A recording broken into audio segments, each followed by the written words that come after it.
So a big part about being a visionary is spending time on your own. If you don't do enough of that and you're always, receiving ideas and busy regurgitating stuff, you're never generating anything that is truly unique and visionary from yourself, from within as a leader.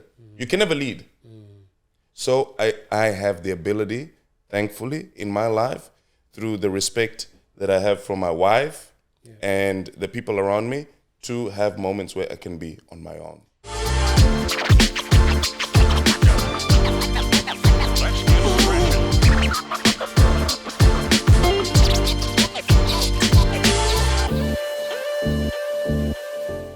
Who is Chakyl Camal? Chakyl Camal is an Australian of African descent, an Olympian, entrepreneur, speaker, and philanthropist.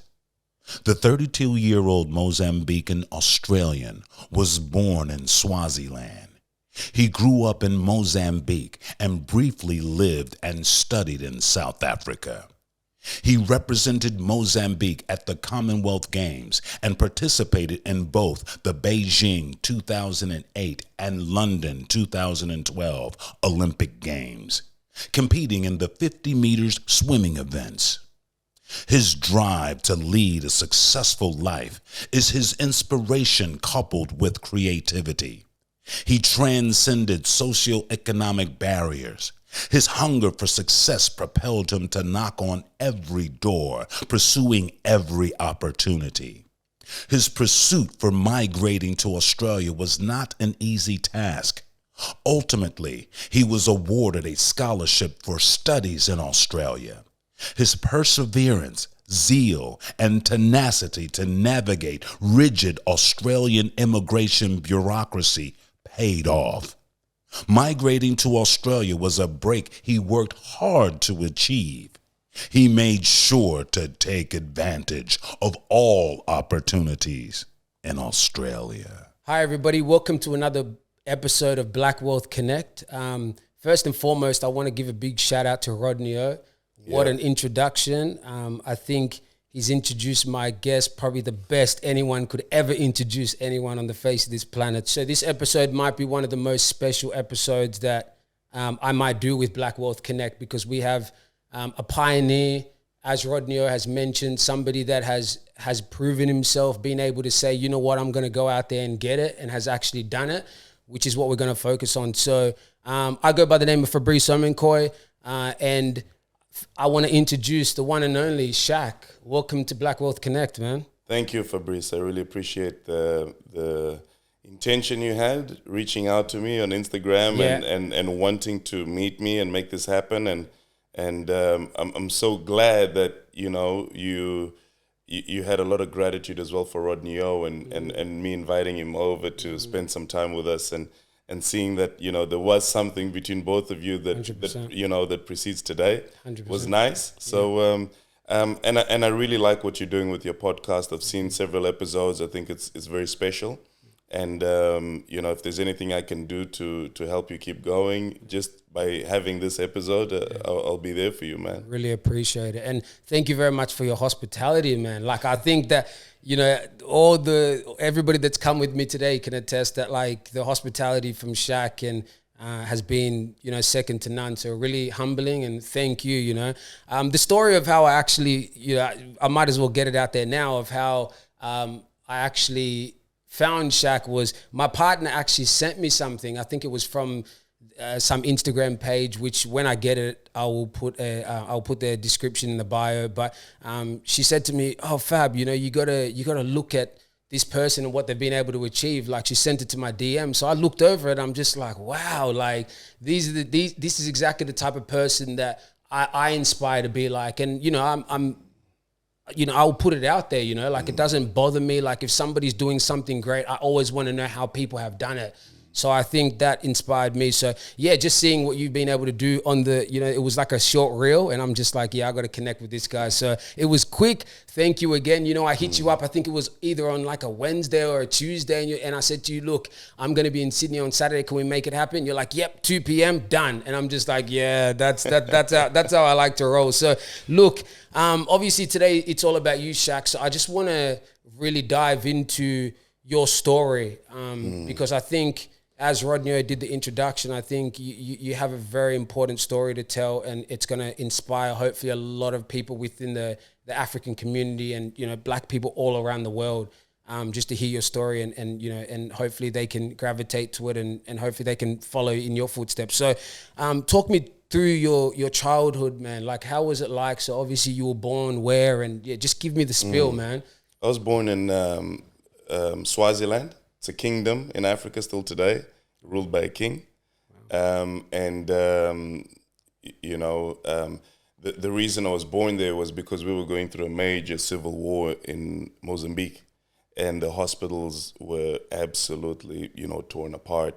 It wasn't a good environment. The only places you could really go to get any service were private hospitals. So my mother moved to Swaziland for a few years. I was born there, 1990. And one thing I can say is, while growing up, they always felt like it was a beautiful place. It wasn't at all a place that, looking back now and what we were going through, there was a lot of problems and sufferings and poverty, but it's not how I felt while I was there. Which is very nice. Just on that quickly, like, why is it that you didn't feel like that? Was that just basically the way, your parents raised you, or just, did they corner you and make you feel like there's nothing else happening around, or what made you feel that way? I would say that there was genuine, scarcity around, but I just being around nature, for me, nature's so enriching and so so beautiful, that there was always something to do. There was always somewhere to play. There was always kids around. There was always, animals you could discover. It was very enriching from a perspective of, for a kid's imagination. Africa is probably one of the best places in the world, because you're dealing with Mother Nature. You're not dealing with a manufactured world. If you have nature teaching you, you're born and you grow up wiser. Wow. Right? Because nature has all the information that's preceded us. So I grew up in a natural environment. The property that we grew up in, had, all sorts of fruit trees, wild guava trees. Wow. We had wild guava trees in our property. Yeah. We had mango trees. We'd find honey, in nooks and cranny from bees. We had an avocado tree. We had a lychee tree. Wow. It was a bit of a farm. So, we had a very small property. And this was, when I say property, I mean a house, but it was massive land around us. And most people in Africa actually live like that. They have a lot of land around them that's open to explore. People walk, they explore a lot. So there's a lot of nature. And, one thing I'd say, if you say, how was it growing up there? It was a lot of fun. It was a lot of fun. When you look at what's available and the infrastructure, that's when you realize that we didn't have a lot. You looked at, people had real suffering when they wanted to get healthcare, education. So I went to a Baha'i school in Swaziland. That's where I grew up, and it was a school built by the Baha'i community. It had very good values, very simple, however, and humble. It was a real social, like freedom. Yeah, because that's what, honestly, like, a lot of people that go back to Africa say can literally say to me exactly what you're saying. yeah. They always say that there's land, there's something about being in Africa that connects you to Africa. Even though you might have not grown up there, you're African, you touch down there for the first time. Let's say you, like in my position, I came to Australia when I was 3 years old, and there's people that I know that are in exactly the same position as me that have gone to Africa, and let's say probably like 20 or 25 years later, and they say as soon as the plane lands, there's something in their body that connects them straight to the land. So it's The nature. It's it must be the nature. Yeah, that's what we have. That's the most valuable thing we have. You look at what I'm representing today, the elephant. The elephant, yeah. The lion. It's nature. And nature is free in Africa. Exactly. It's the only place you'll go and see a lion that can feed itself. Wow. So that freedom of nature is within people. Yeah. And, so that's a very important thing. So, even in our school, there was a lot of like natural freedom. If you disagreed with someone, it ended up in a fight, and everyone, would just be there to watch it and to see how it was going to get settled. Wow. So there was really like a lot of just genuine social, unregulated social situations. And what was it like for, obviously, so you grew up with both your parents, or was it just... No, just with my mother. Oh, just your mother. Yeah. Okay, yeah. So with you growing up with single mother, you growing up, with your mum. So what was it like in terms of like her discipline and stuff like that? Do you feel like, a lot of the stuff that she instilled in you in a younger age is kind of who made you what you are today? 100%, absolutely. So what were the kind of things that she kind of instilled in you, if you can break that down? Number one thing, my mother, there's a lot of things my mother taught me along the journey. What are the three? What are the three top? My mother always said to me, be good to people. Okay, do good to people. If you can help. And I watched her do that as well. Okay. Don't lie. Big one. And, that was one of the biggest values of my mother. Says, don't lie. Tell the truth. The other one was make your own decisions. Like including, for example, with faith, I always thought that in life, like a lot of people inherit a religion. Yeah. My mother said, you got to choose which religion you want to follow. That's powerful. That's very, very powerful. Like freedom of choice. Freedom of choice, yeah. That's one thing my mother always put upon me. That's like, beautiful, man. You got to be responsible for the life you're going to lead. So make the decision. And actually understand the impact of that decision. Yeah. And then put in the effort to deliberate on which decision is right. Man, you couldn't have worded it any better than that. That's so, those are probably the things that I would say my mother, and then put in the effort, the work. Yeah. Things don't come easy in life, put in the work. Yeah, but actually, I remember, for example, being in year 8, and my mother actually taught me how to study, and she studied with me. Wow. Like she sat down and said, this is how you actually study. Make a summary. This is how you actually make a summary of information. This is what you do. She wasn't the greatest at maths, and she stayed away from the numbers. Yeah. But when it came to art and like put passion into what you do, that was my mother, 100%. That's beautiful, man. So now that's awesome. Like, I think that also comes down to, a lot of African parents kind of have that mentality. I feel like maybe more back home, but obviously when you come into Australia, then it comes more into Western society. Sometimes you can kind of lose those things, One thing I can say from a lot of African families that I know and friends and colleagues is there's this, African families and people have they're very serious about survival. Like there's rules. You know what I mean? There's ways that we got to operate, to make certain things happen. Correct, yeah. And there's a discipline embedded into the attitude towards life. Yeah. For example, it's very rare for anyone in an African family that's never been beaten into discipline. Nah.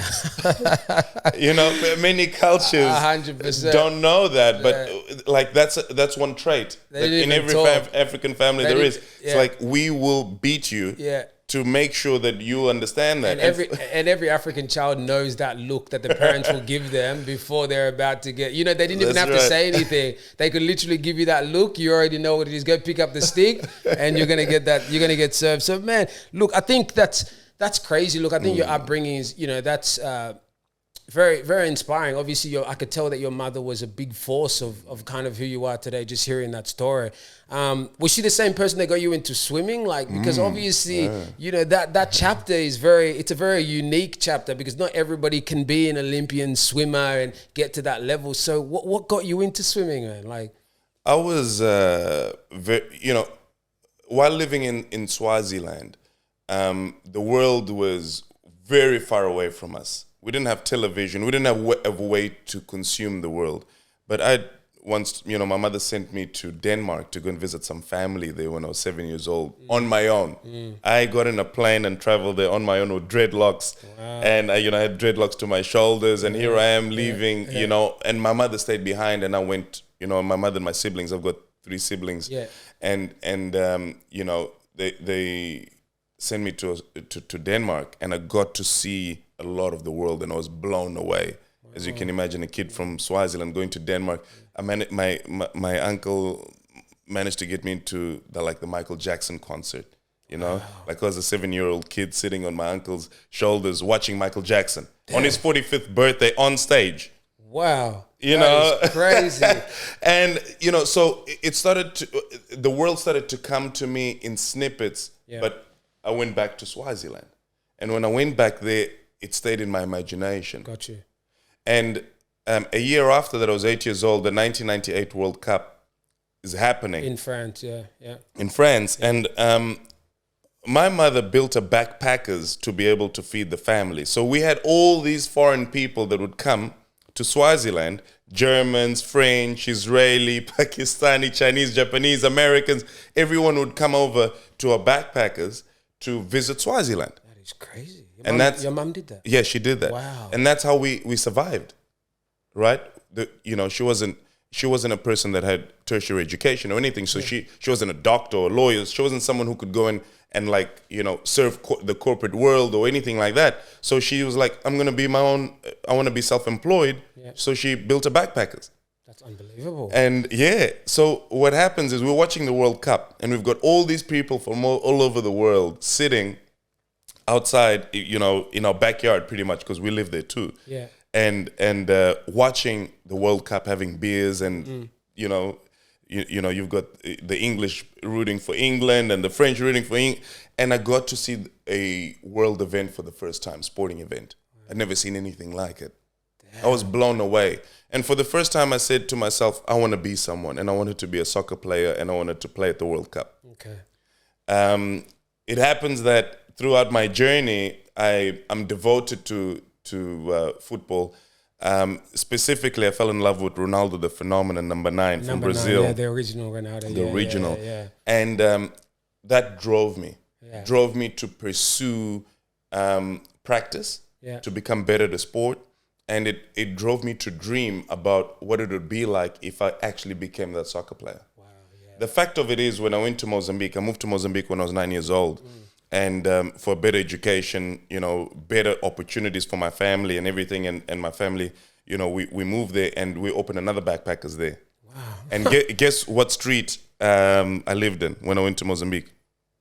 I know you won't be able to guess, but it was called Patrice Lumumba. Oh, serious? What the hell? That is crazy. So if you guys don't know, our brother Fabrice is from the Congo, and the liberator of the Congo was Patrice Lumumba. And I'm a great, as you've seen, when we're having lunch together. Oh, you know your history, I love African history, modern history. And I've studied the history of every country in Africa. Wow. Okay, so I know the history of your country. No, that's and so that was where I was, and I didn't know any of these names until I started history, I didn't know who Patrice Lumumba was. And then when I'm reading the history books, I'm like, oh my God, look at what this guy did. That is crazy. So obviously obviously you being very embedded into history and, studying all that stuff, that is very crazy. Yeah. So is that like, so you watching the World Cup and seeing how people can be so great, like the people like the Ronaldos, the limelight, you seeing the stadiums, that people don't understand. Like I can relate to what you're saying very well, because even me too, growing up, I wanted to become a soccer player. I did quite well in soccer. The only thing that kind of put me down was more my own discipline, because when I did travel overseas and things like that, I didn't have my parents around me, and it's very easy to get caught up in going out, partying and all those things, and if you don't have that person tapping you on the shoulder and being like, just concentrate on football, it can either go 50-50. So I can understand exactly what you're saying. So did that attention in the sport and you seeing that atmosphere and seeing how people can be great, is that what drove you to being a professional swimmer? Or? Well, we had no infrastructure in Mozambique to be good at soccer. And I couldn't migrate that early to go into academies and that sort of stuff. So at the age of 12, I ended up joining this marine club and starting swimming. And one thing that I loved about it, because I was struggling at school, I was a bit of a rebel. I was, with the dreadlocks going crazy. With the dreadlocks going crazy. But then I'd already cut them. I had them for 5 years. Oh, though. yeah, okay. I had them for 5 years. I'll show you. I'll send you a picture. Show me a photo. Yeah, 100%. I can't imagine you with dreads. But anyway, keep going. That's So I was having a tough time at school, and the family was going through some challenges, and I was in a situation where I was like, hang on a second, I need to do something. I need to become someone, because right now when I'm at school, I'm a failure. Okay, I was failing. I was in year 5. I was failing maths. I was failing a lot of stuff, and I hate failure. Still today, I hate it. So as soon as I feel like I'm not living up to my standards of fulfillment, which is excellence of some sort, I look for it. And I wasn't getting it through soccer because I didn't have any organized place to train. I only trained once a week for my school. It wasn't enough. So they put me in swimming training, and then I was like, I can swim as long as I want. I can train as hard as I want. And that is the only thing that determines how good I will become. And so there was a refuge. You can consider it an emotional refugee through swimming. Okay? Because there was a bit of a depression of me not feeling like I was worthy through school. I wasn't doing very well. And my family was putting a lot of pressure on me to become better. The reason I wasn't being good was because I wasn't disciplined. I wasn't going through all of that, but I needed a refuge. I needed somewhere that I could actually enjoy participating. And as a young kid, even today, expressing myself is the real way that I find the way to become excellent. And in school, it's not about how you express yourself. No, it's not. Just about how much you can memorize or learn. Exactly. And pass tests and certain things like that, which doesn't set you up for the future at all, really. It doesn't. We know the issues with that. So that's how I got into swimming. Okay. And then 2 years later, I become that good that I become the national champion for the 50 freestyle. Wow. And I leave Mozambique and I leave my family and I go to Cape Town.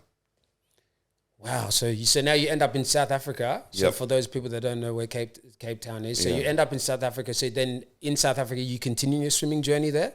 I do. I go there for swimming. Go there for swimming. Okay, so you got accepted into an academy there or something? There was no academy. There was literally 4 of us that did a bit of a family consortium. Okay. Swimmers from Mozambique. And we got an apartment. Wow. And we all got put in a school. Yeah.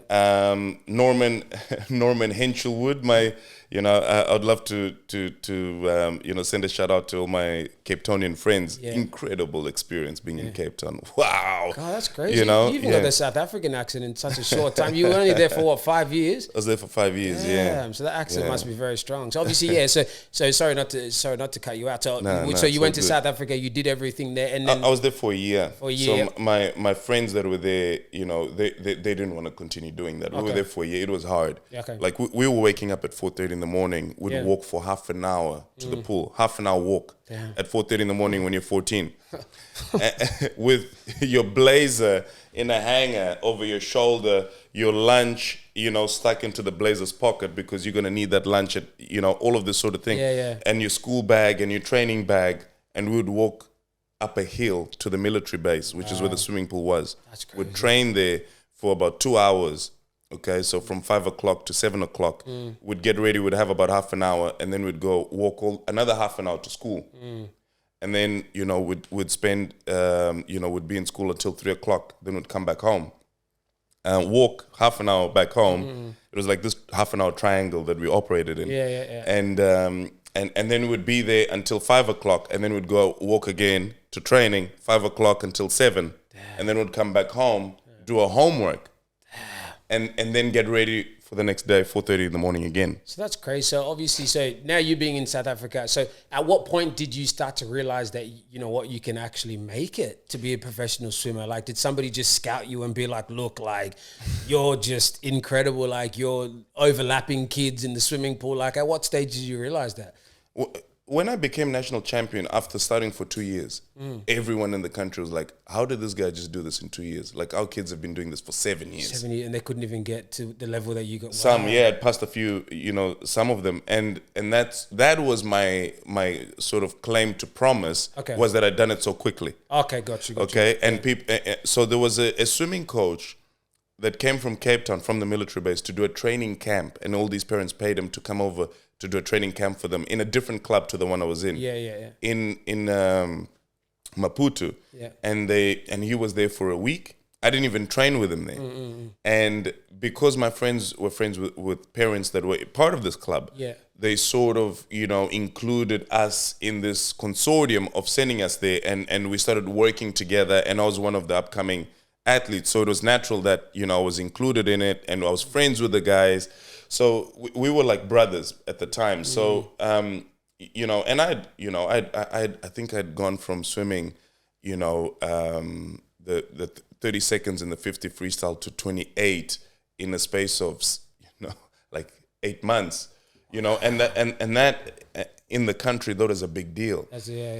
So me going there, like I had shown that I have potential. Yeah. But I still had a lot of work to do. Yeah, and then obviously once you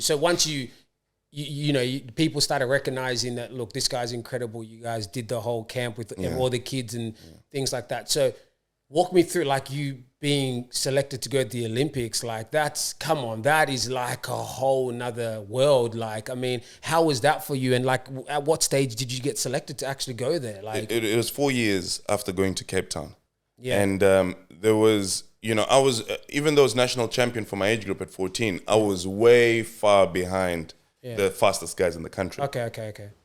So I had to catch up. You had to, real quick. Yeah.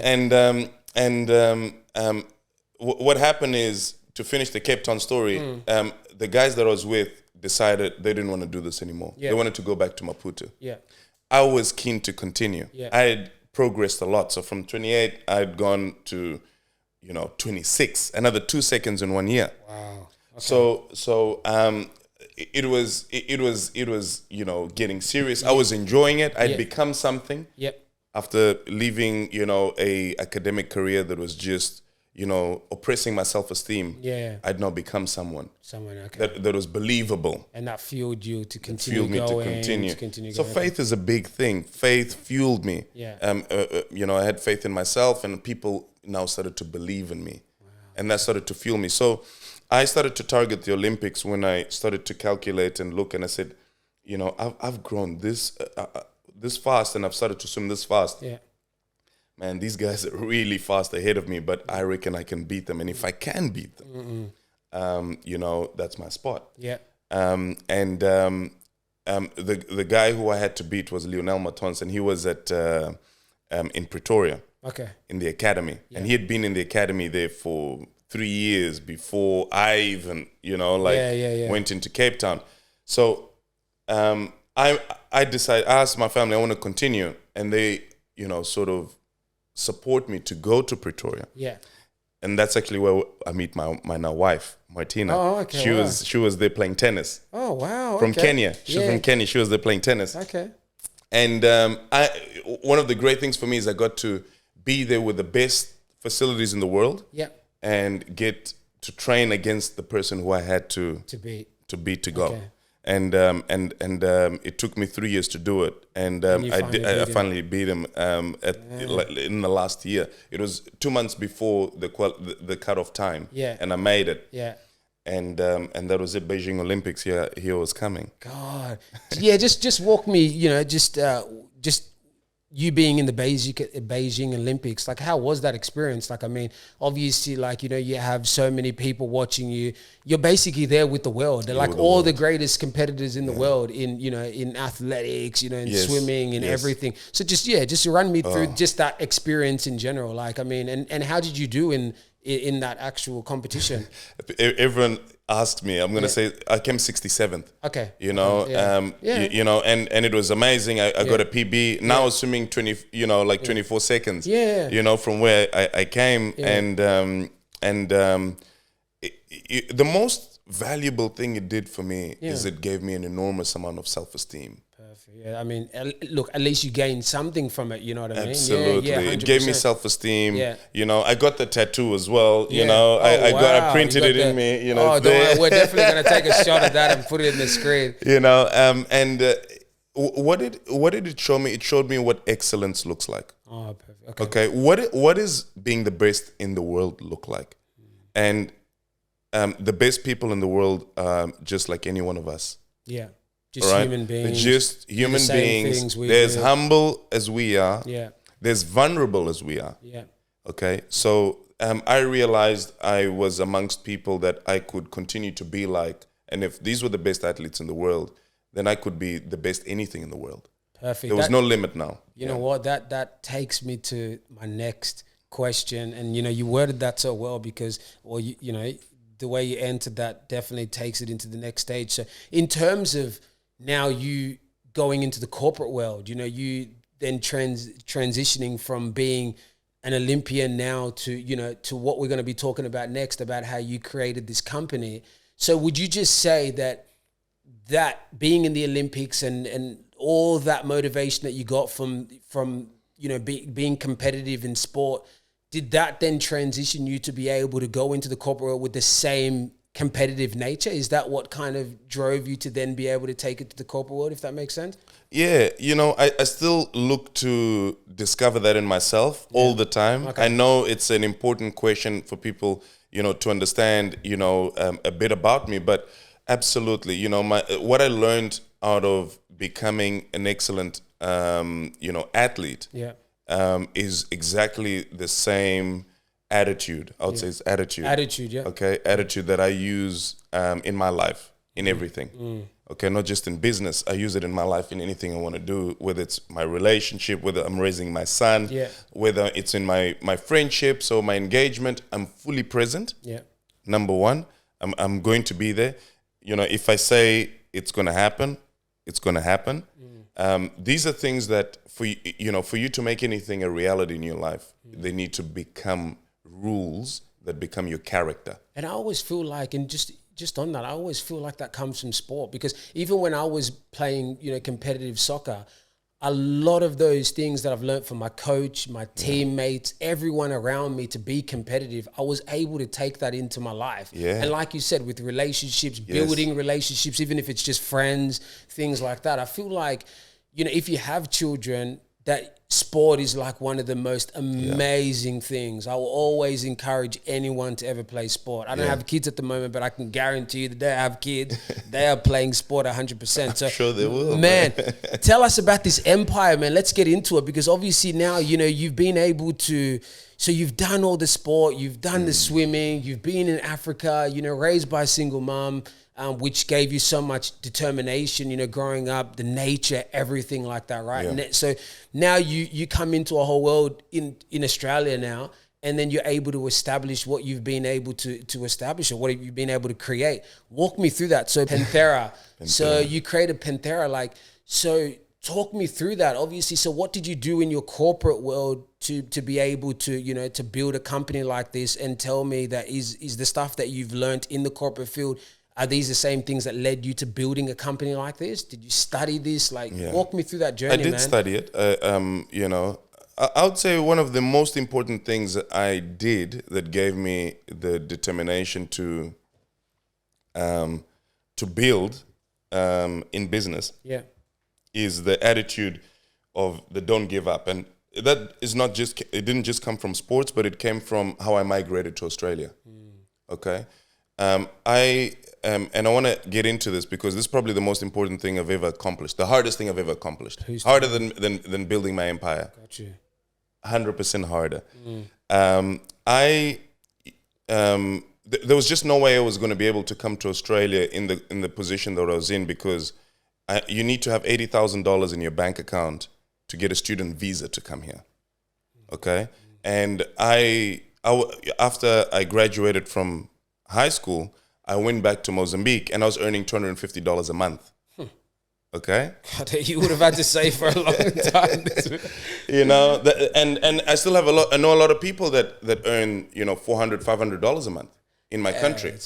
That's the reality. That's the reality of right? being there. Yeah. Okay, so that's what I was earning, and my family, you know, I mean, you know, we grew up having a backpackers. You know, that's a small, humble business. My mother put us through what, you know, and she said, there's one thing I'm going to give you, it's an education, and that's as much as I can go, and it's a good education. We went through a private school, but until I was 14 years old and went to South Africa, but I had to really get the Australian immigration to tick boxes that were almost impossible to tick. One of them is this $80,000.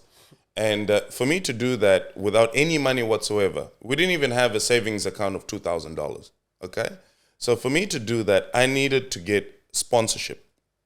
I had to literally door knock close to 180 companies with a proposal and call them back at least 15, 20 times each. What? Okay? To get one sponsor. Jeez. And I got one, Millennium Beam, the bank, and they sponsored me. And they gave me $500 a month, a contract for $500 a month for 3 years. Okay? And I managed to then, you know, get, and it took me, you know, 6 months to get the Ministry of Education to endorse me for a scholarship out of the Ministry of Education as a person of interest for the country. And that was a $750 a month scholarship for 3 years with plane tickets paid for. So all of this, I had a job, the job that I was telling you about that I earned $250 a month, I had to quit, okay, to be able to door knock all of these companies. So I actually was jobless, unemployed, to be able to door knock. And I couldn't even afford fuel, so I was walking everywhere or getting lifts to go to places. So this is what I was doing back then, and we're talking about, you know, 13 years ago, 14 years ago. This is what I was doing, okay? Wow. And, you know, I got that, and that was pretty much, you know, I got, you know, $1,250 a month guaranteed for 3 years. But I had to get a university to sponsor me their tuition fees. And from Australia? From Australia, because I wanted to come here. And there's no international student scholarships. None. Except this one university that it happens. he always finds that one channel. Hey guys, let me tell you something. This is determination. This is this is a very motivational story. Yeah, man. This is the hardest thing I've done. Honestly, you know, I'll go and explain to you, you know, financially more impressive accomplishment, but this is the hardest thing I've done. I believe you. Yeah. So obviously you get to that stage, and what happens next? Yeah, I get to that stage, and my girlfriend at the time of 2 years, who I met at the academy, Martina, incredible woman. You know, like we've been together. We've been together for 17 years, right? Wow. So incredible woman, and you know, mother of my son, just absolute, you know, queen. Yeah. And she has family here in Australia, so she comes here before me, and she's living here, and she gets into this college in Sydney, Manly, called ICMS, Okay, shout out to ICMS. And ICMS had this one scholarship for 12 months of tuition paid for an international student per year. One. Okay? And it happens that Martina is in the cafeteria and meets this Peruvian girl. They were classmates. And they have a chat and she talks to her and she says, you know, how did you get here? And they're having a chat and she said, I got this scholarship. Martina says, what scholarship? And they run through it, and it happens to be that this college also has a property degree. Okay? And she says, she calls me immediately, I think it was like 5 a.m. You won't believe this time difference. I'm in Mozambique, 18 years old, wondering how am I going to get to Australia? How am I going to get out of this? And I'm talking about months and months and months of being unemployed and waiting every single day, relentlessly. Literally every minute. You look at your every minute. Every okay. Minute, So she says, I know you'll get it. Let's apply for it. She says, I've got her application forms, her essay, everything. I'm going to draft everything for you. I reckon we can get it. Jeez. And I'm telling you, I've applied for University of Queensland, Melbourne, Monash, Bond, University of Sydney. No scholarships. They don't care what I've achieved. There's nothing. I couldn't even get into certain degrees. Like I was getting into Bachelor of Arts. Right? Because I couldn't get into anything. You couldn't get into anything. I couldn't get into Bachelor of Commerce. I wasn't smart enough. Yeah. Or business. So this college is owned by this gentleman called Daryl or Courtney O'Connor. Incredible businessman who owned hotels and he built this college as a hotel school. You name it, he owns it, yeah. Okay. Well, it was mainly in a hotel business. Gotcha, yeah. And he built this college so that he could train staff for his hotel business. So he then expanded it and he did a deal with Macquarie University so he could offer bachelors and then he expanded into sport, fashion, retail, property. I've always wanted to be in property. So it was natural. I got into the property course. I was accepted. Yeah. Bachelor of Business and Property. Yeah. And it happens to be that I get the scholarship.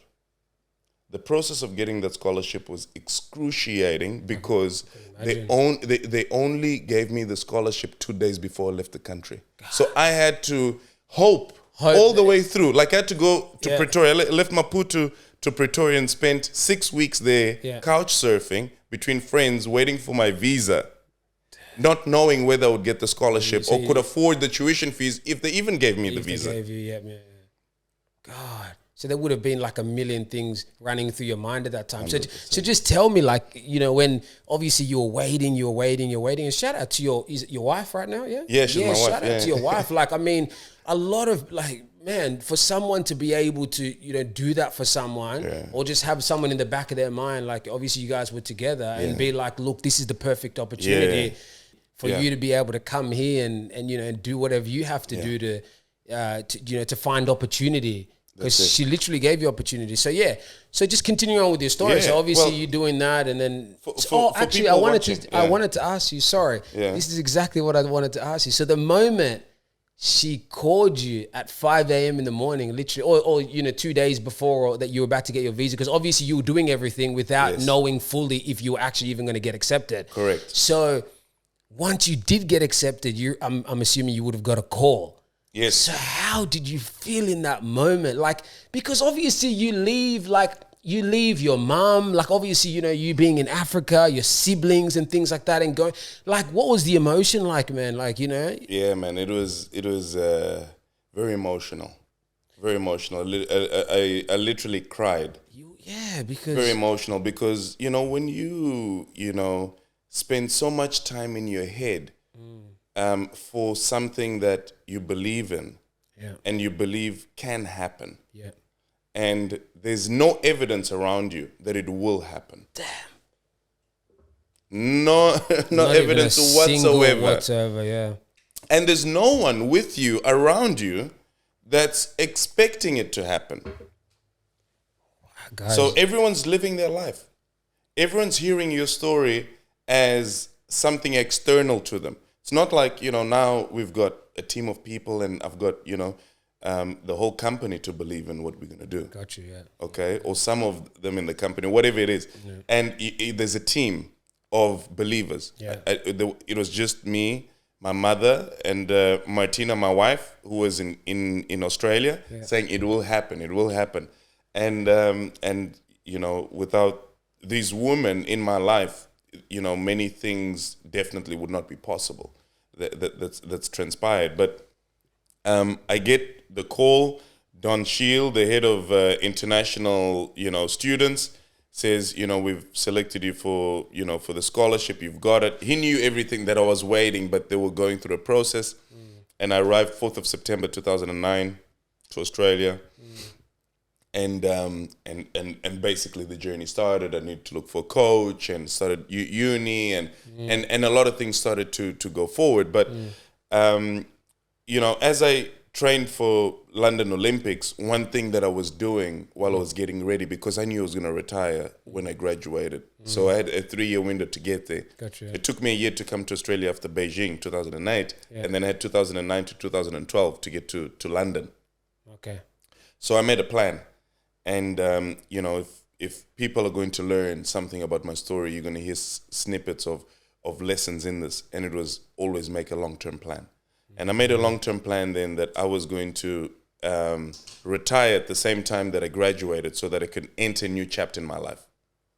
Got you. I didn't want to be, retire swimming and then have another year to finish uni and nothing. I knew I need to do this. And this was a very hard thing because I had to study full-time and train full-time. So, when you have a plan, you understand what you're going to be sacrificing and the purpose of that sacrifice. Yeah. Because my coach wasn't happy with that. The fact that I was studying full-time, and it's like you don't have to study full-time. You can study part-time. We can make a plan so that you have more energy to train. But I was willing to sacrifice the training now because, I knew the odds of me to getting to Olympics were there and I could do it. But me getting into the workforce straight after was super important to me. So let me ask you with the property game, like obviously you said that you knew that you wanted to get into property from when you were back home. So what inspired you to even like property? Was it because I think you were talking about the land and seeing the way Africa was, or what triggered you to actually get into property? Because that's not something that most people wake up in the morning thinking, I want to get into property. So was it something that was it people around you that were talking about it? Like, firstly, I didn't know property was an industry most of my life. Okay. I didn't even know the most that I knew was like those real estate agents. Okay. And even that in Africa, we don't have a lot of real estate agents. Like, like you have real estate agents everywhere here. Yeah. We didn't have that in Mozambique. So you don't recognize it as an industry. You don't know it. But I worked for an uncle of mine who had real estate and invested in real estate. In Africa? In Africa. Okay. That was the job was getting $250 a month. Okay. Wow. So I realized how real estate could be owned by an individual and how there could be a tenant there that's just paying you rent and you're earning it. But owning real estate in Africa versus owning real estate like in Australia or the US, the policies are very different. Politically it's very different, right? Because in Africa, someone like I even have my mum, for example, that bought land back in Congo.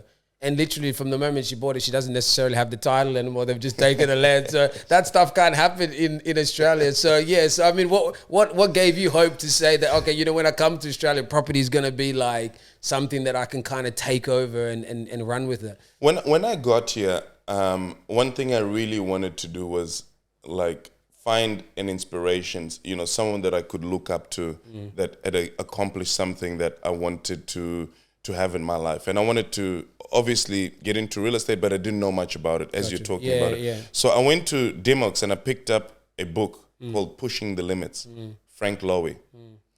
And he's the founder of Westfield. Okay? Clap for that, man. Yeah. And I read his biography. I was 19 years old. I'd been here in this country for 6 months. And I read his biography. And it's one of the most brilliant stories I've ever read.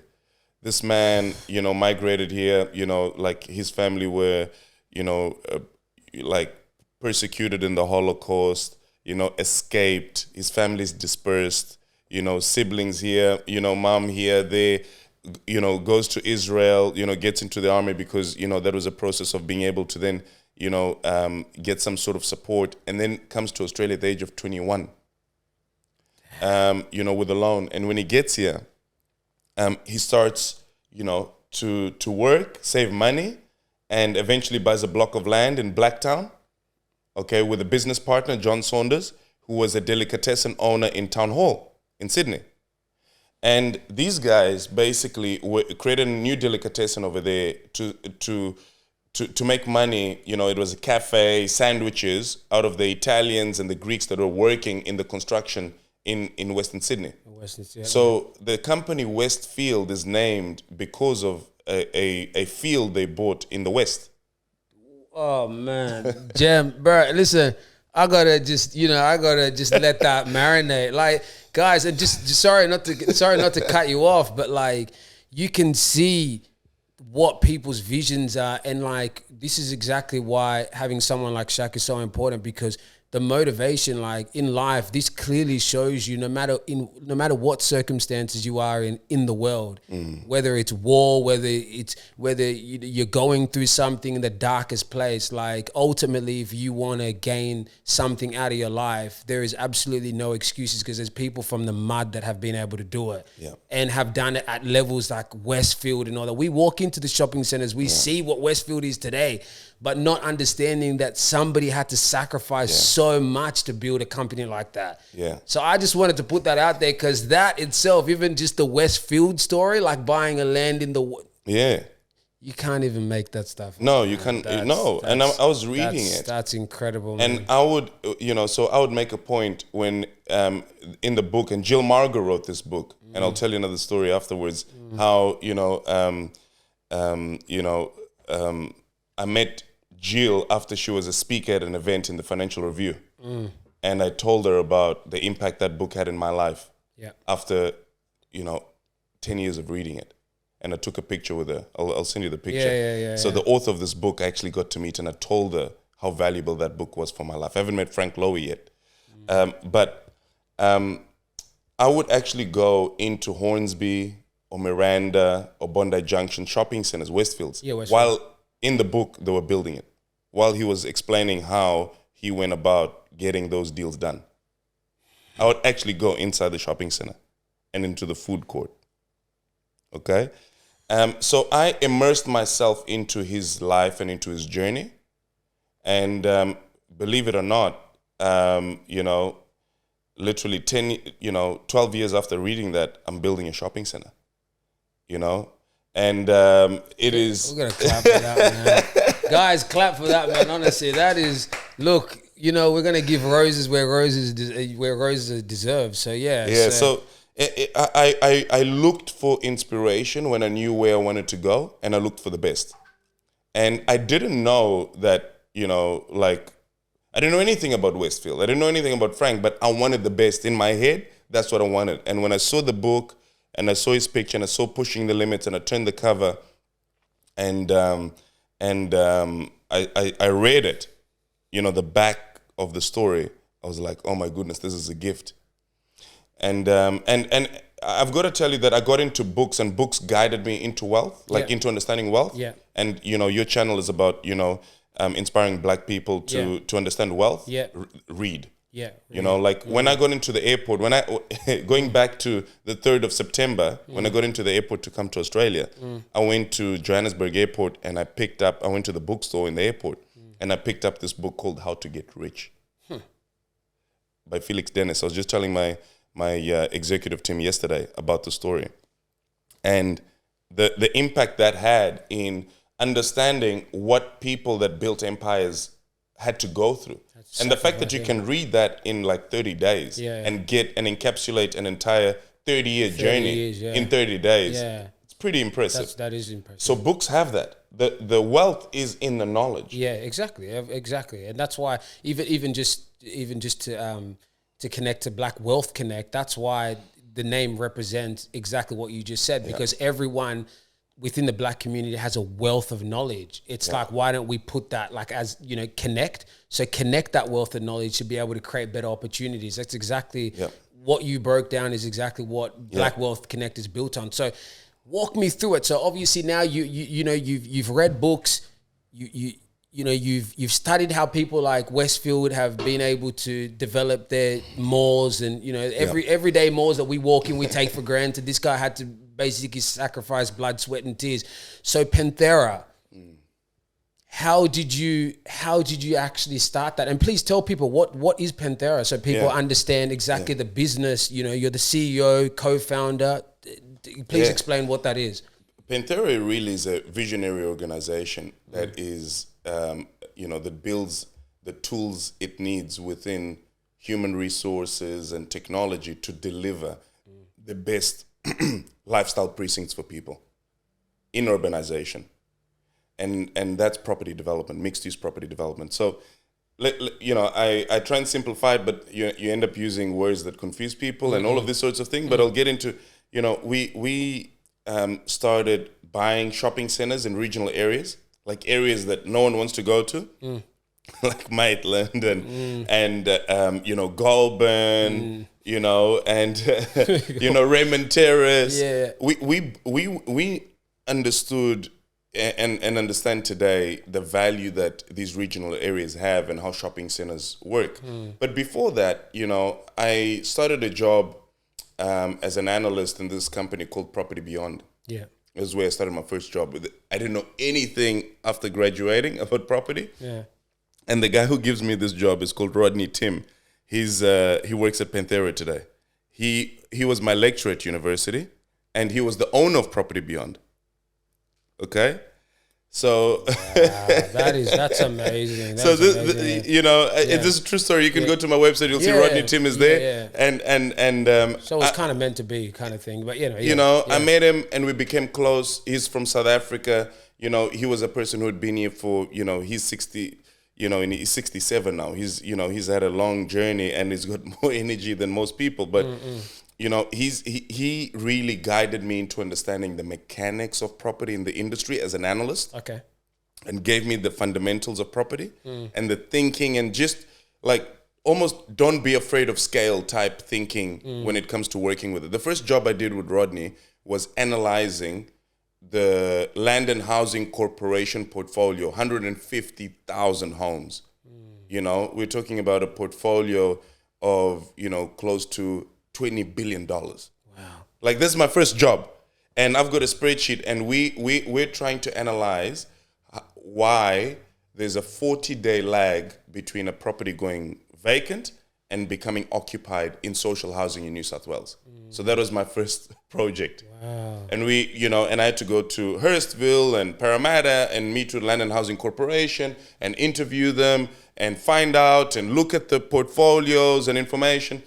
Detailed analysis. Yeah, really to get into scrutiny. To get into the detail about how properties operate and you know, to the core. Yeah, and for me to pick up this spreadsheet, I had to go to Hurstville to their office and pick it up in a hard drive. It was that big. So would you say that knowing, like, that role kind of guided you to then being able to understand how to open up a company No. You know, that, or was that just understanding how the property, how to investigate property? Oh, investigate. Okay, got you. Just like the analysis. I was an analyst. Got you. Yeah. You know, how to use a spreadsheet, how to look at information, how to speak to stakeholders of different departments. Do you know what I mean? And just investigate. So so I'm assuming after that you would have done way more roles to get more experience around properties, right? Yes. Yeah. No, so I kept in that role, but we did different projects. Yeah. So that was one of them. And then we analyzed other portfolios. I analyzed leases for companies. So I learned leasing. You know, I learned how to do a feasibility, how to construct a spreadsheet with a feasibility. Watching other, you know, consultants, construct feasibility plans and, you know, even reports, like would articulate reports. I was there for 18 months. And then after that, I was hungrier to go into the private sector because a lot of this was really sort of public property. It wasn't, Got you. you know, like money making ventures or advice or pathways. So I was really interested in getting as close to the sort of stuff I was reading about the projects that Frank was doing, property development and that sort of stuff. So I asked them for a pay rise because I was earning. I was an analyst. I was earning 40 grand a year. You know, as analyst, as an analyst, like you know, analyst, as a junior, you know.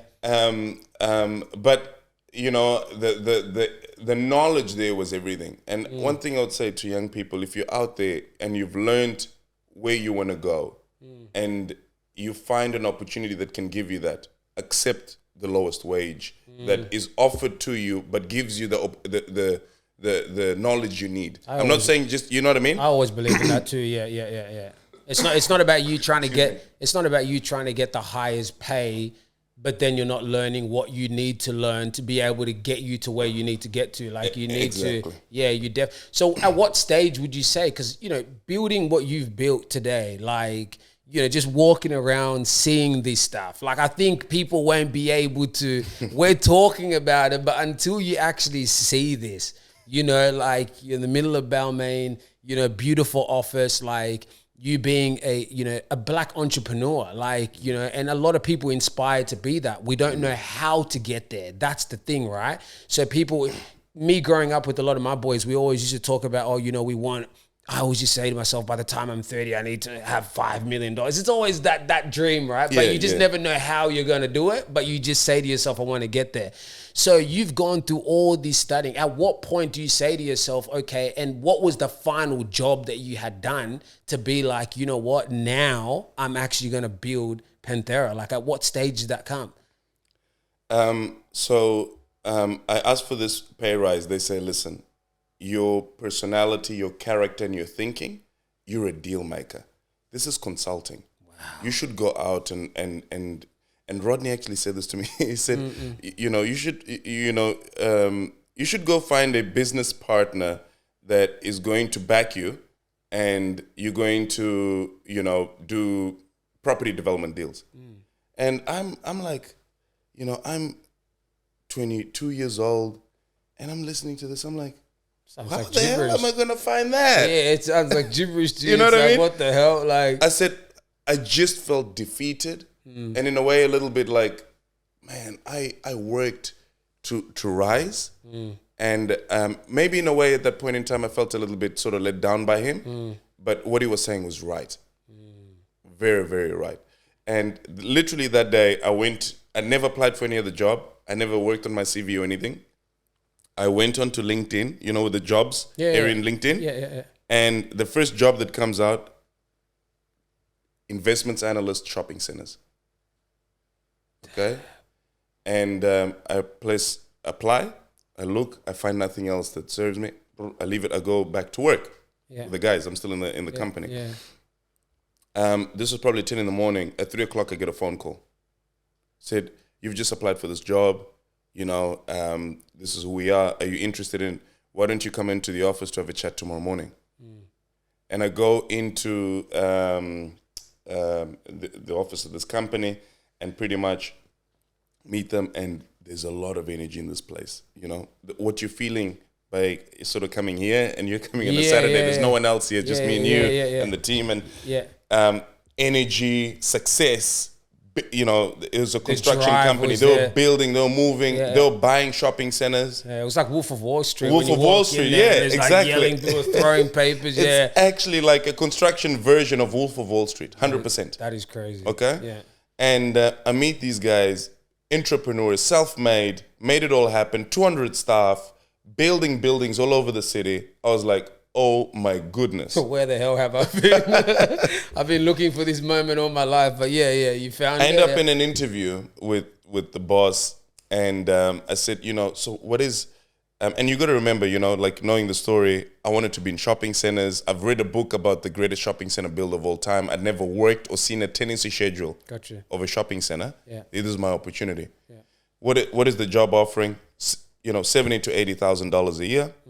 I've got 1 year experience. They're looking for 2 to 3 years. I go through the process. I said, I'll take 60. Okay? Not many people are willing to say, I'm going to take less than what you're offering to get the job. Yeah. And I got it, and I joined in. Long story short, I got to know that company very well. I worked very, very hard to learn a lot about how I had to add value to that company, and relentlessly. As a result of that, over time, I built strong, powerful relationships with the leaders of the company, became friends with me, not as, like just an employee relationship. I'm talking about genuine friendships were built outside of work. So they actually, like almost pinpointed me and said, come and hang out with us at 5 o'clock in the morning on Wednesdays and Fridays and swim and run with us. No other employee in the company was doing that. And I felt a bit like singled out, you know? Like they had 200 staff, directors in the company, and they'd invited me to come and be of the inner circle, the two owners. And I got to be with them for a year, swim, running, competing. One of them was in particular the most competitive one. I was, squaring in with him, and we were pushing each other. And I started to beat him. He was beating me. I had the swimming, and he was a strong runner. This guy had run marathons, and like I wasn't a runner, I was a swimmer. We became very good friends. He then decided at some point, and we never really worked together. So we had a friendship in the business. He sells out of the business, decides, he wants to get out. The guy sells the shopping centers and pretty much decide to slow down the shopping center pursuit, and they wanted to change strategy a little bit. And at that point, I thought to myself, I said, what am I going to do now? I've been here for 2 years. I've learned everything about shopping centers. I learned a lot of stuff. Where am I going to go? Yeah. And these guys, like they'd done very well, but I was an employee there, and I was working on where I was going to go. And we did a lot of value add strategies. We learned a lot there, property development, a lot of stuff. So I got headhunted by Metcash. So now I'm 24 years old. I get headhunted by Metcash is they own IGA. Okay. They own IGA. Okay. IGA. Yeah. And basically the recruiter asked me if I'm interested in going to change jobs. I've been in the landlord side and being a landlord, analyzing shopping centers, and I was dealing with Woolworths, tenants, I was leasing, I was understanding,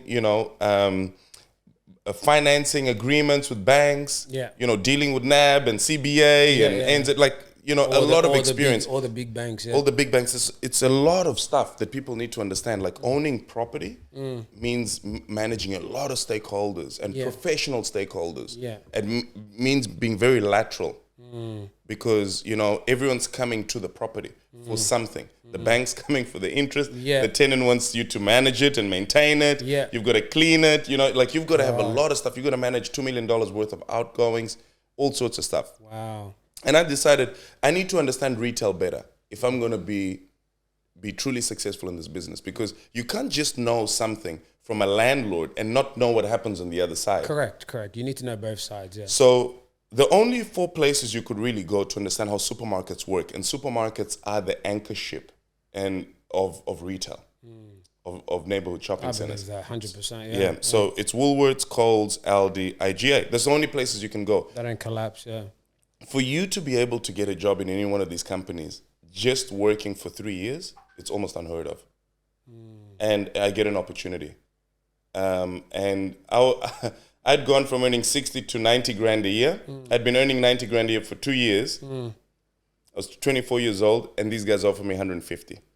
Jesus Christ. So it was like Christmas came early for you.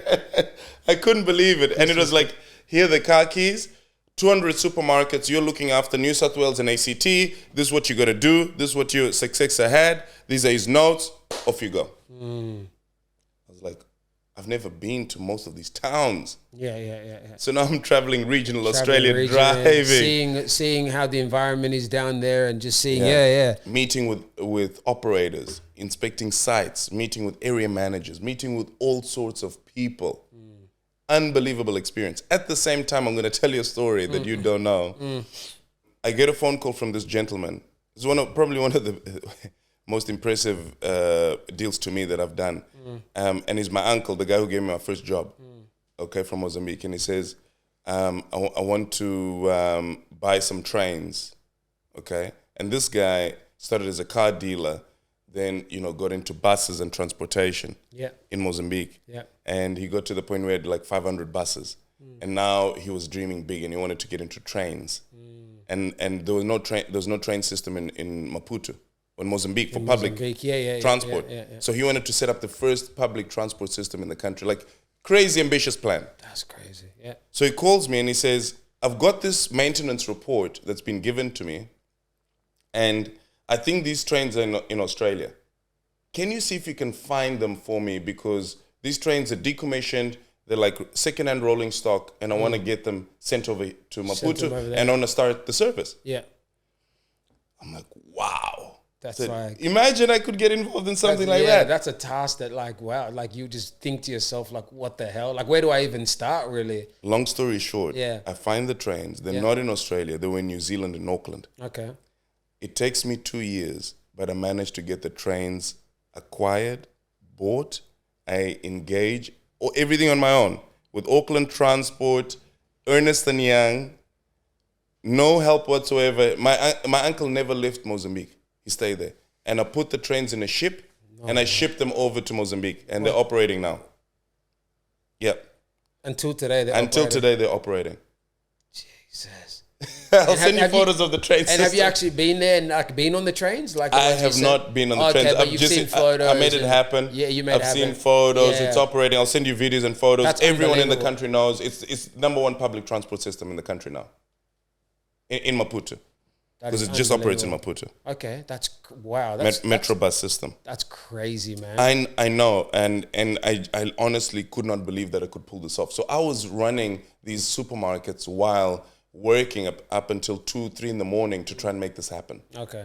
And there was a big commission for me if it came through, like more than my salary. Do you know what I mean? Like a year's worth of salary. I was gonna do it. Like 100%, and it's like something for my country. Yeah. And there's a lot of significance. So that was a big thing because me being a 25-year-old kid, and I say kid with all due respect to 25-year-olds and to me then, with a Gmail account, okay? Damn, Gmail. Like, guys, you don't understand. Like, I've got a Gmail account and I'm dealing with an Ernst & Young partner. You don't even have, so basically just to even break it down, this guy didn't even have a business email, nothing. He was literally using Gmail. Like, and just to say, like, a lot of people don't take you serious when you have a Gmail account, they're going to, so it's just, so that's unbelievable. Like, for you to be able to, like, create deals with these big companies with what, it probably would have been like chakyl@gmail.com or Shaq at Chakyl Gmail. Camal, Chakyl Camal at Gmail. People are going to start emailing me. I know. Close it down after the episode. So you go from that and then eventually you just, so that would have definitely given you the motivation. Confidence. And the confidence to be like, you know what, like I can do something. I'm enough to do big deals. I'm enough to do big deals, So after you experienced that, you did the train systems, which is, like you said, the biggest transport system now in Mozambique. Yes. So that would have given you some confidence to be like, you know what, now I can establish something on my own. Well, yes, but I receive a phone call. And this is where it's important for people to understand the value of relationships. I receive a phone call from a gentleman that was the guy who was running with 2 years ago before that. Okay. You remember in the swim runs? With the owners of the company? With the owners of the companies and things like that. Yeah. That was Mario Evangelo. He calls me and he says, long time no speak. How you doing? Let's catch up for breakfast. We catch up for breakfast the next day. When we catch up, he had been away traveling, doing all sorts of stuff, and we catching up with everything, kicking it off literally where we left off. And he says, man, where you going? He knew that I was up to something in my life journey. He says, where you going? He says, man, what we were doing at Janellen is exactly what I want to do. I want to buy shopping centers, turn them around, and I want to build a business that changes retail. And Mario was like, man, it's exactly what I've been trying to do. I've been trying to get back in the game. I've taken 6 months off. And, he says to me, he thinks deeply, he says, why don't we do it together? And that was it. It was pretty much a partnership struck right there and then. So this is the same guy you built this company with today? Yes. From that one phone call? Yes. You know what about you? Let me just put this on camera. So Shaq, if you guys watch this episode and see at every point, there's always one thing that is changing your life at every point of your life. It's one opportunity. And that just shows you like you've taken all your opportunities. Yeah. Because a lot of people just kind of brush it away. Like your partner has brought you to your wife now has brought you to Australia. That's one big moment. Yeah. One phone call. You applying for a job at 2 a.m. or whatever and getting a phone call. It's always that one moment for you. Yes. Man, I kind of feel like, do you think this was like destined for you to be? Because it's literally like, it's not unheard of, but it's like you taking each opportunity when it's presented and you running with it. And it's not that you're looking back or just being like, you know what, I'm just gonna see what happens out of it. You kind of know what you wanted, you've manifested it, but then when it comes in your hand, you literally take it and you're like, you know what, it's game over for me now. Yeah. So when you get that call and now you guys build the company, so what was the process in actually building this? So did you guys sit together? Like how long did it take for you guys to be like, okay, now how did the name come? Like walk me through that stuff. Like who thought of Panthera? Like, is that your surname? No. What's going on? Like Panthera is the genome name of all the big hunting cats. Panthera leo is the lion. Panthera pardus is the leopard. Panthera tigris is the tiger. Panthera onca is the puma. Okay? So there was a big meaning behind it. It is the conquering. Cats, independence, freedom. Trust in yourself. Confidence, and both Mario and I have that character. Those same values. 100%. So when you guys, so obviously when you got the call, then because honestly I really want to soak that story in, and I want people to understand that it's always about that one opportunity. If he didn't call you, your life would have been completely different. Like that's what people need to understand. I'm not saying that you wouldn't have been able to do it. Yes. But let me go into that because you do zone in on something very, very important, which are these moments. The same thing. I could have. This moment wouldn't have happened if I didn't have the same attitude. You didn't have the exactly. Right? Exactly. Yeah. So I'm not just doing this for that one opportunity I'm waiting for. No. I'm doing this every time. Every time, yeah. With you. Yeah, 100%. You send me a message, I said yes. And that's why I'm saying you run with it. Yes. And that's what I'm trying to deliver to the viewers. Shaq is actually taking all his opportunities, regardless. Yes. And you don't take any opportunity for granted. Because some people might be like, you know what, that's a small opportunity for me. I might not take that. No, you're humble enough to be like, you know what, I've created something, but I'm willing to pull my hand out and help other people. 100%. So with everything. With everything, yeah. And it's not just grandiosity. I'm not just doing things to fulfill my ego. I'm looking to serve. And I do this with many small gestures in my life. I'm always there, and I always open myself up, and I always give other people opportunities as well. Like I make this happen to other people. And I tell you something, so many people don't act on stuff. There's so many people I've said, let's do this. They don't follow through. They end up, waiting 20 days to come back to you. Nah. Or they're busy deliberating or hesitating or this and that. And it's like, guys, doesn't this mean anything to you in your life? Yeah. But you know what it is? It's not that it doesn't mean something to them. It's that they're so fearful of embracing the unknown that they feel that they're unprepared and they need to prepare themselves. They need to go and have everything perfect. But nothing in this world comes perfect.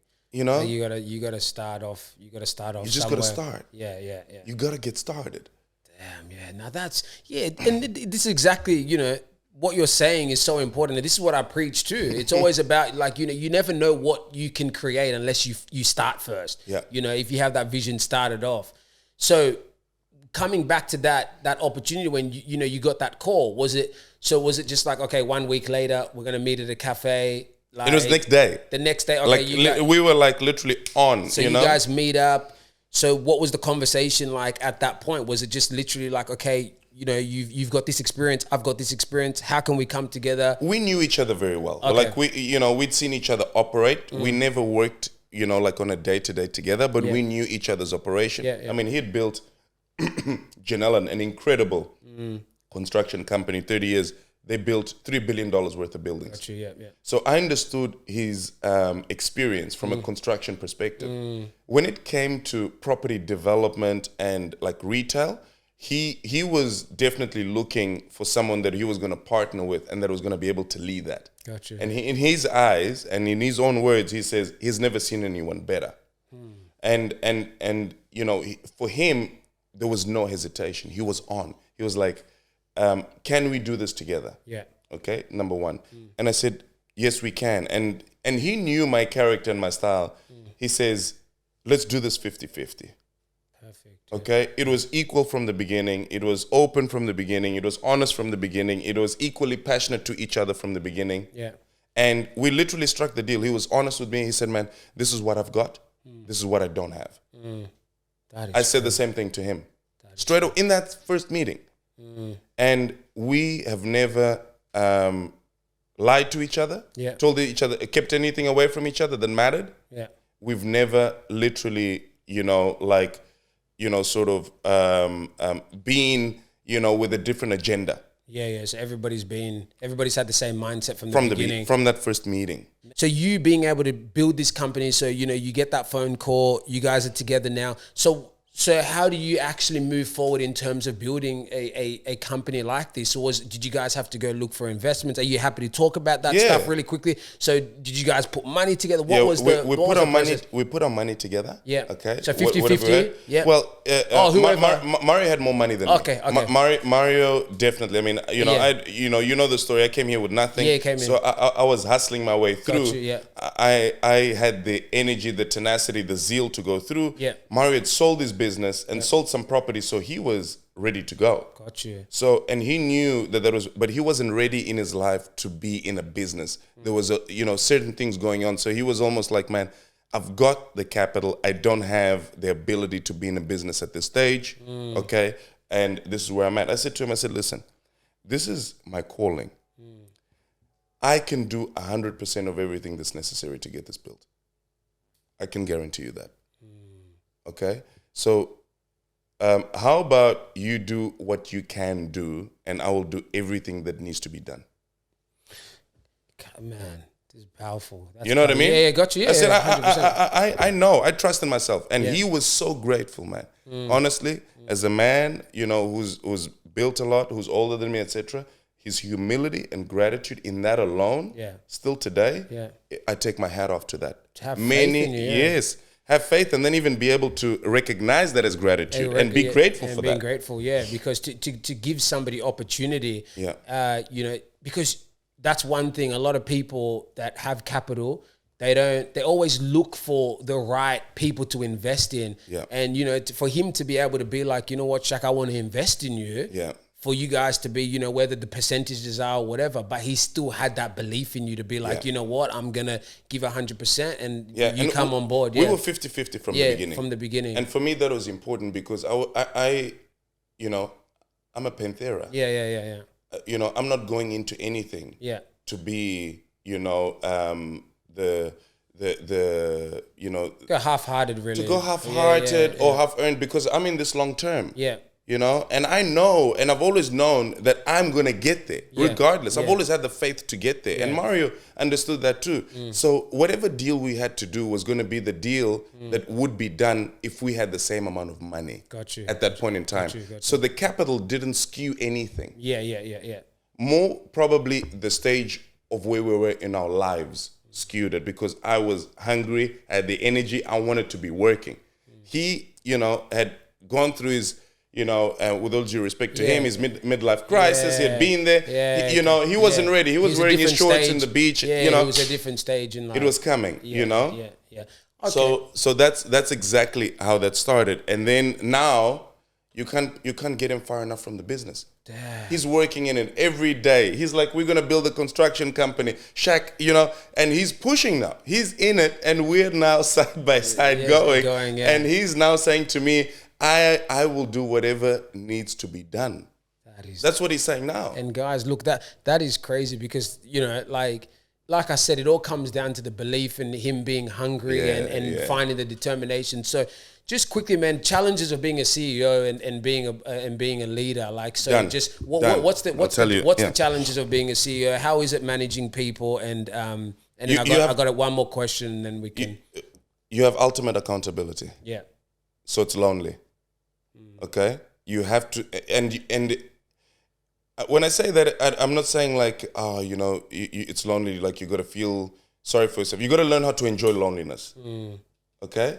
One of the biggest reasons why loneliness causes mental health is because people haven't learned how to embrace it. It's very important to be lonely. Yeah. To create solitude. Yeah. Let me call it. And I learned that through swimming. You can't speak, you can't hear, and you can't see anything for a very long period of time. You need to learn how to be inside your head and be happy. Wow. So a big part about being a visionary is spending time on your own. If you don't do enough of that and you're always, you know, receiving ideas and busy regurgitating stuff, you're never generating anything that is truly unique and visionary from yourself, from within as a leader. You can never lead. So I have the ability, thankfully, in my life, through the respect that I have from my wife and the people around me, to have moments where I can be on my own. And just on that, people around you, how important is it to have the right people around you, especially when you're trying to develop something like that? Yeah. Look, people are very dangerous. Yeah. People have their own fears they project on you, and they have their own uncontrolled emotions, and those fears create things that they are not proud within themselves. Yeah, and that's why I forgive a lot of people. Yeah. Because I know that they don't want to be a certain way. Yeah. Okay? Even without saying it, I forgive because people generate negativity to counter your positivity. And sometimes people just become negative because you're becoming positive. Because you're I'm telling you. That's actually very true. No, that's actually a very true statement, man. So you got to be careful with people that are not mature enough to block their own insecurities from the environment you're creating for them.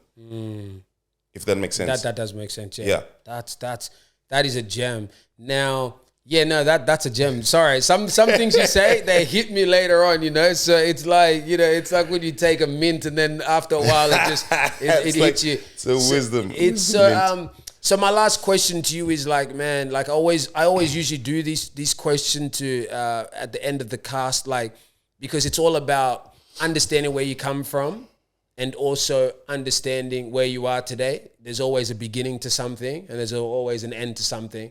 You know, so I want you to just put yourself in a mind state, or at a stage in your mind, if you were to go back to being, let's say, 18 years old with the same knowledge you have today.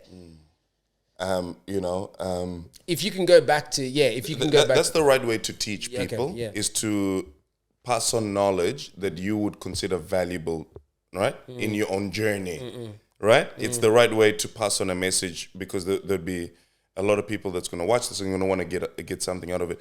What is the thing that I would change is there were a lot of moments that I got desperate. Okay? Like, I wouldn't say that I was willing to give up, but I would probably say that I'd probably be willing to do anything. You would have sold your soul, man. You know what I mean? No, I wouldn't say, it's like sell your soul might be like, maybe going to go and commit a crime or do something like that. I would never go that far. But I'm saying, like, I was literally, there were many moments where I arrived there and I was like, just, I was desperate. Yeah. Because I was obsessed about, getting there.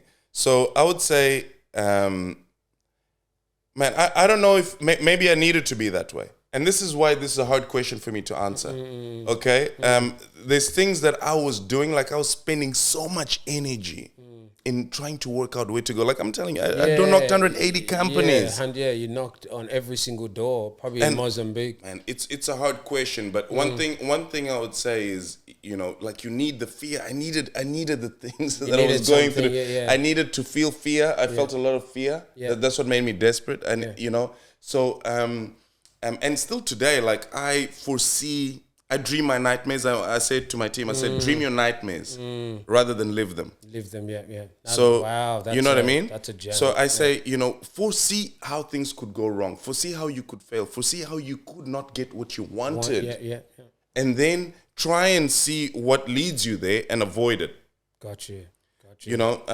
That's powerful, man. No, that's definitely powerful, man, because like, especially like it all comes down and ties down to the same thing, you know, like don't give up.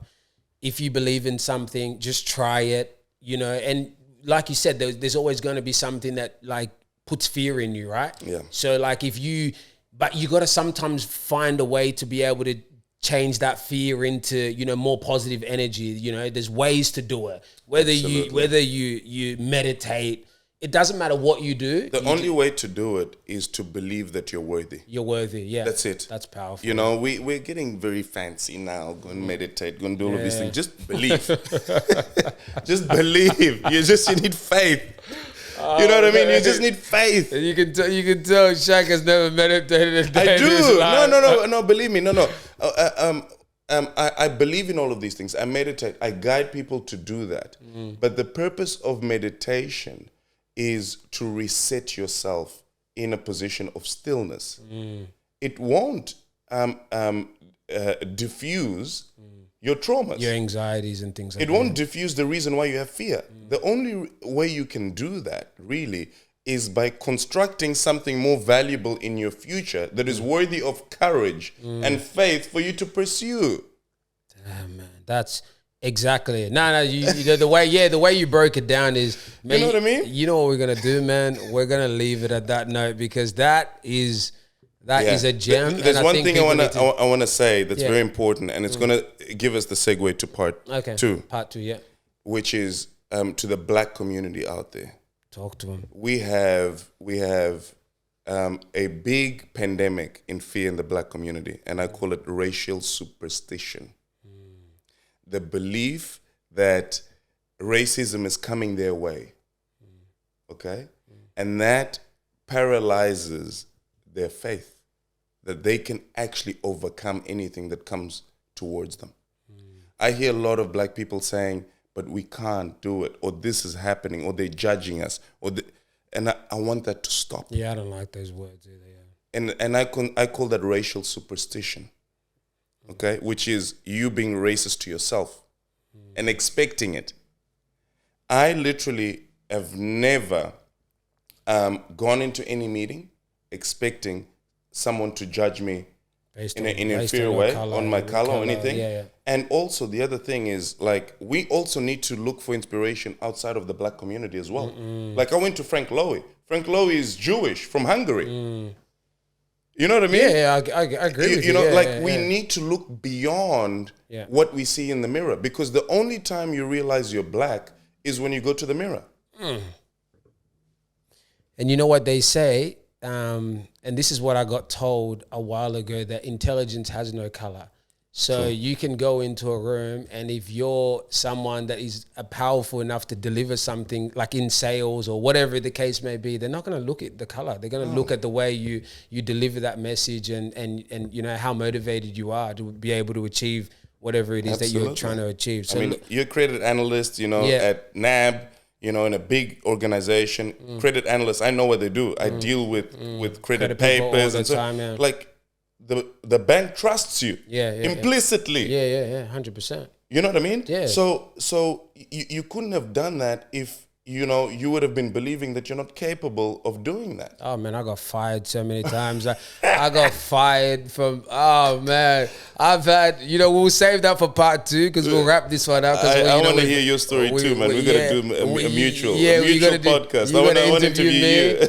I've been fired, but you know what? It made me strong. So look, we're gonna wrap this podcast up, man. Shaq, like I said, thank you so much for everything that you've done today. Thank you, Fabrice. Really Thank appreciate you to the team. it. Thanks to Chris, thanks to Martin, and I can't wait for part 2. Thanks for the hospitality again. Thanks for how you've made us feel welcome. Thank you. Shout out to Rodney O. He's not here; he left.